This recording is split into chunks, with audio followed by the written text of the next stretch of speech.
In the name of the Father, and of the Son, and of the Holy Spirit. Amen. Please be seated.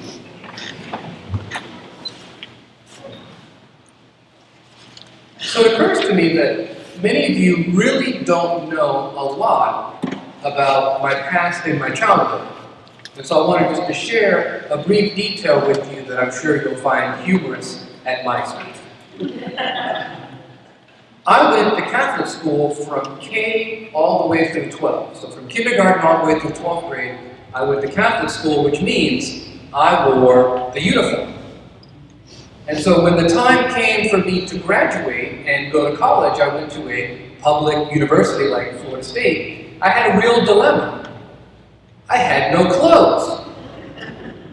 And having been extremely unpopular and on kind of that lower rung in high school, I decided this was the perfect time to reinvent myself.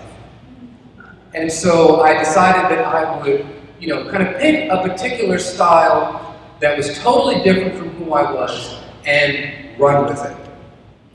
And of all the styles that Father Alex could have picked, freshman year at Florida State, he showed up on the campus dressed as a skater.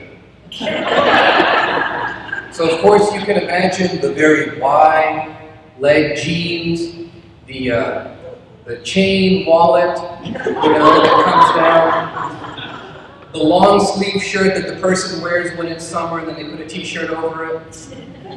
And worst of all, I took up rollerblading. Now for those of you who know my lack of coordination, this was a recipe for disaster. And in the end, the one thing that I learned was that an arm's length for your shoulder is not fashionable. External changes and transformations, we are obsessed with them as a world. When it comes to changing ourselves, we look at the mirror oftentimes and we always try to find the details that we do not like. And the world does not help because every single piece of advertising for clothing or cars or everything is all about changing us.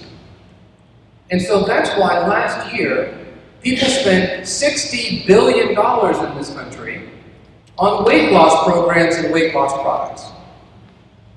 $12 billion on plastic surgery. And men, we are not too far to be left behind, because we spent $1 billion on hair replacement products, some of which have been more effective than others. We want to be externally transformed, but that is not the purpose of our spiritual life. That is not the purpose of being a Christian.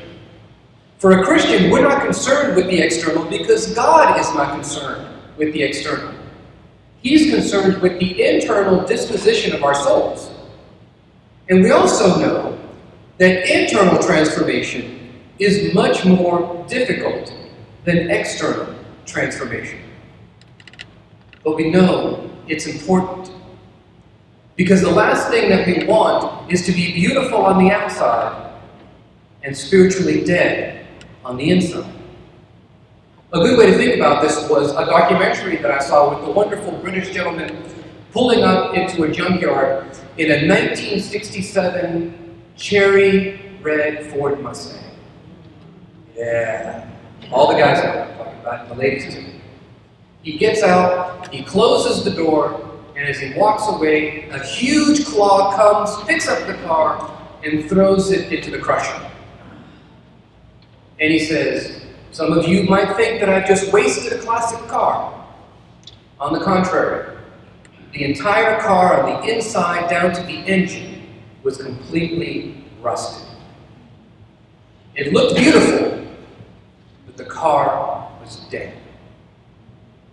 And that's what it looks like.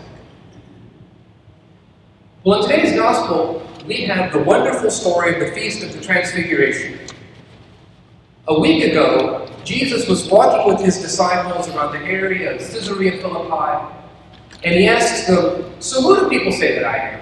He just kind of wants to test them a little bit. "What are people talking about me?" And his disciples say, "Well, some say that you're the John the Baptist come back from the dead. Others say that you're Moses, and others say that you're Elijah. And all of these people would be the precursors to the Messiah showing up. And then Jesus focuses the question like a laser beam. He says, okay, but who do you say that I am?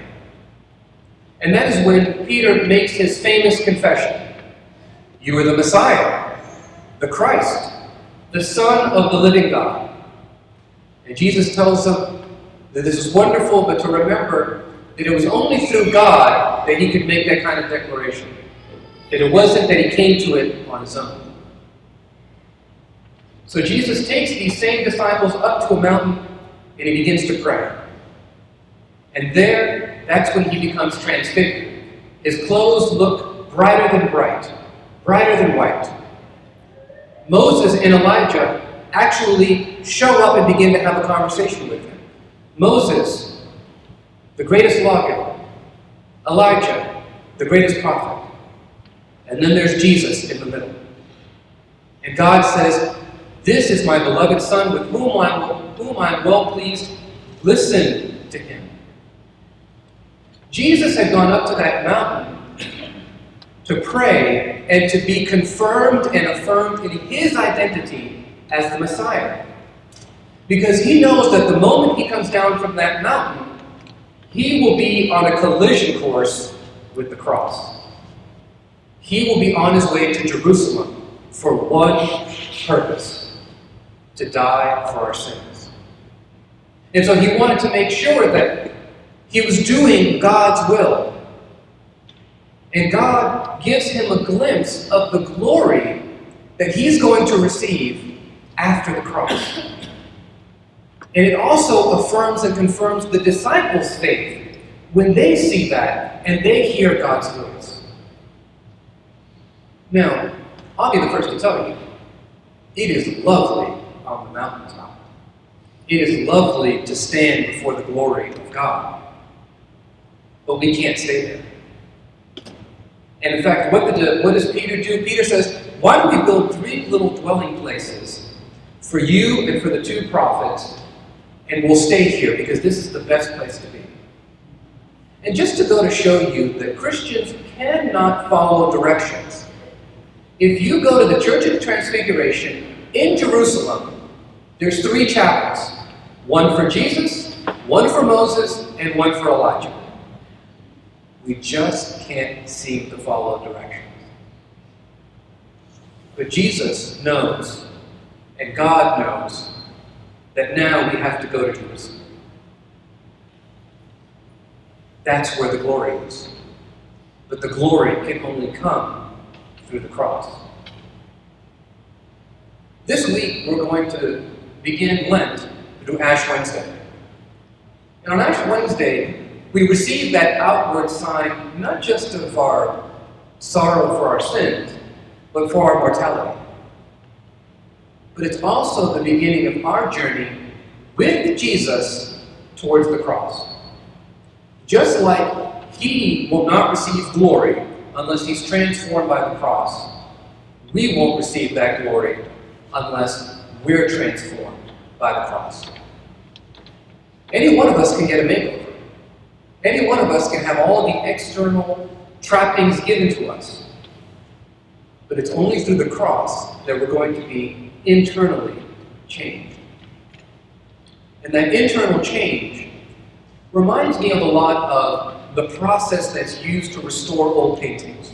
If you've never seen the process, it's worth looking up because it's fascinating. Because some paintings have been painted over with another painting. That's very common. Some paintings are just old and rotting away in somebody's basement or attic, and they have to be restored. And so what they do is, first they have to clean off all of the gunk without destroying the original painting. And then once they get all that stuff off, then they try to add on to the painting just a little bit to bring out the vibrancy of the colors, the original image that was on that canvas. Through the cross, through the journey we're going to take during Lent, God is going to break us down. He's going to take away all the dirt and the grime and other images that we've put on ourselves. And he's going to restore that canvas of our soul like never before. But we have to be willing to be transformed. We have to be willing to take up our cross and follow Jesus. Because if we don't, then we can do anything that we want to our external image. But we will be nothing more than a rusted out hulk that's only good for the scrap heap. And that's not what God intends. God intends for us to share in that glory that he gave to Christ on that mountain. That hint of what was going to come at the end of the journey. And so on Wednesday, I'll invite the entire parish, including myself, to the observance of the Holy Lent. But today, this Sunday, I invite all of us to pray this week if we are ready and willing to be transformed.